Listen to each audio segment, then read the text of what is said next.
আওয়ামী লীগ কোনো মানুষের দল হতে পারে না। আন্দালিব রহমান পার্থ, যার রক্তের সাথে মিশে গেছে আওয়ামী লীগ। আওয়ামী লীগের সবার কাবা ছিল গণভবন, কিন্তু তবুও তিনি কখনোই অন্যায়ের সাথে আপোষ করেনি। আন্দালিব রহমান পার্থর জন্মই হয়েছে আওয়ামী লীগ পরিবারে এবং বিয়ে করেছেন আওয়ামী লীগ পরিবারে। তার মা শেখ রেবা রহমান শেখ মুজিবুর রহমানের ভাইজি ও শেখ ফজলুল করিম সেলিমের বোন। আন্দালিব রহমান পার্থর স্ত্রী শেখ অনন্যা শেখ তন্ময়ের বোন।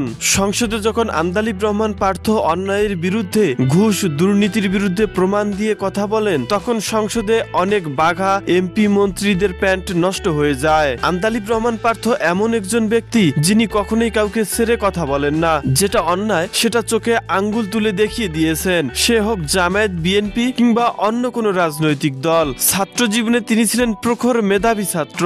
আন্দালিব রহমান পার্থ LLB করার জন্য লন্ডনে যাওয়ার আগে প্রথমে সেন্ট জোসেফ উচ্চ বিদ্যালয়ে এবং পরবর্তী